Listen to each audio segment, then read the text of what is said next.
عبد الحميد أبو ظاهر، والطفل الشهيد البطل محمد إبراهيم السطري، والطفل الشهيد البطل خالد بسام بن سعيد. 3 أطفال العدو الصهيوني المجرم يقتلهم غدرا أمام العالم. هذه الدماء الزكية الطاهرة البريئة ليس غريبا على الاحتلال، ليس غريبا على هذا الجيش الصهيوني المجرم المسخ أن يقتل الأطفال، فهذه طبيعته وديدنه في قتل الأطفال والنساء والرجال في مسيرات العودة، وفي كل مكان يغتال ويقتل ويعربد. ولا أحد من هذا العالم الظالم إلا من رحم الله من يتحدث معه. والأغرب من ذلك أن بني صهيون قتلوا الأنبياء. قال تعالى: ويقتلون النبيين بغير الحق ذلك بما عصوا وكانوا يعتدون.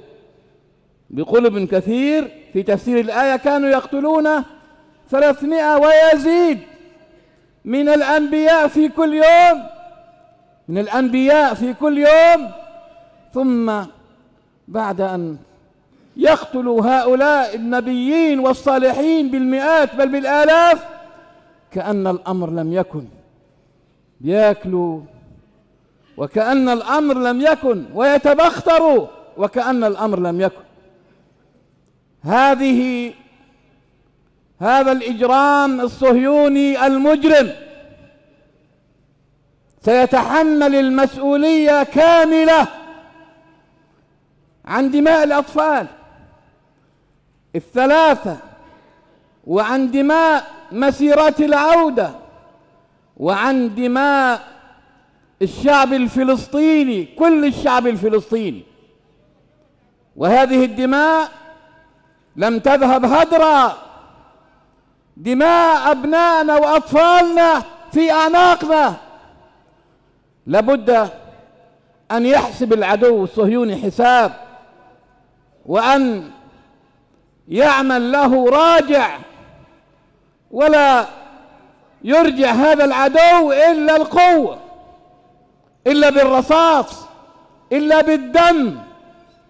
هكذا يريد هؤلاء الأوغاد المجرمين. ولذلك يد المقاومة طويلة، يد المقاومة طويلة بكل أذرعها. هل تتصورون أيها الأوغاد يا إخوان القردة والخنازير، هل تتصورون أن المقاومة التي يدها طويلة في العمق في أراضينا المحتلة المغتصبة، طويلة في كل وقت وفي كل زمان، ألا تحسبون هذا الحساب؟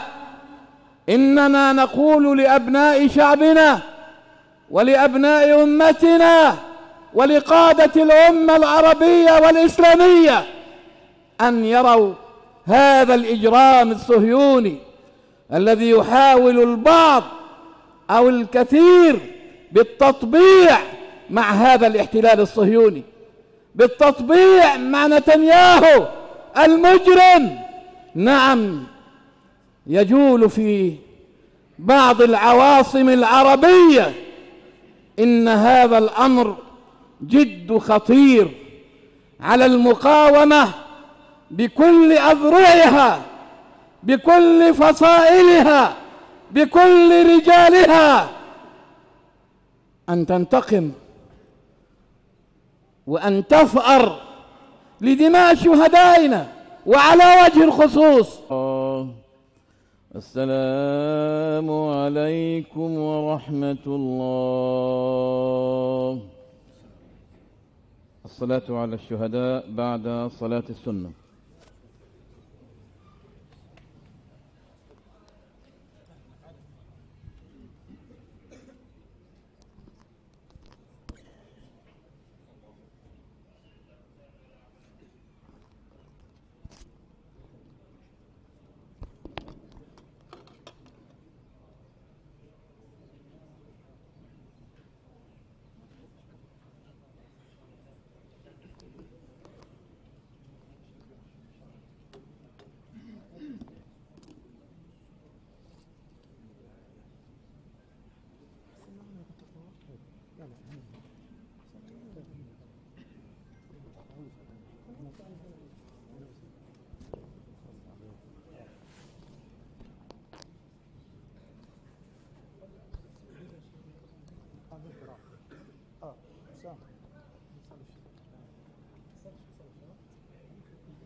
الناس اللي تيجي زياده نحطها هناك. لما الحين بقت الناس كثير. انا اوسع فيها. انا اوصل الشارع. ما بيوصل. بيقدر يروح هنا. شو تنقل الناس اللي هاي عاملين. حلو تنقل الناس يا عم. تنقل الناس يزحموهم. خلاص انا عندك.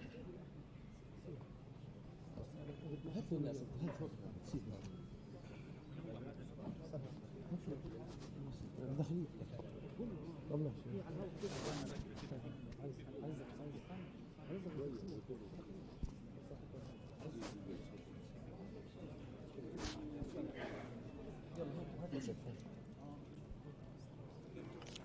بعدين هذا بعدين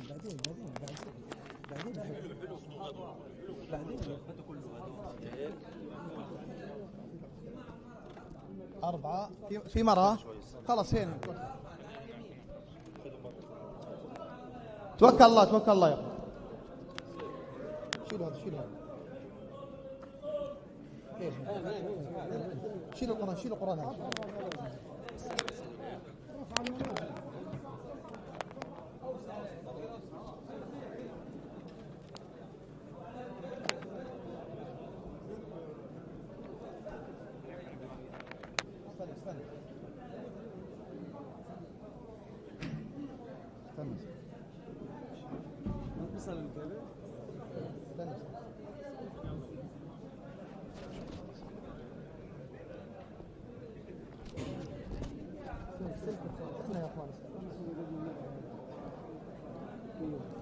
يا أخي الكابل يا أخوان.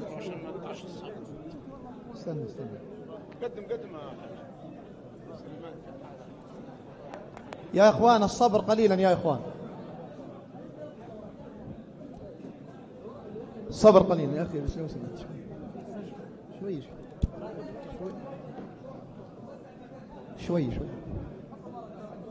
شوي يا إخوان.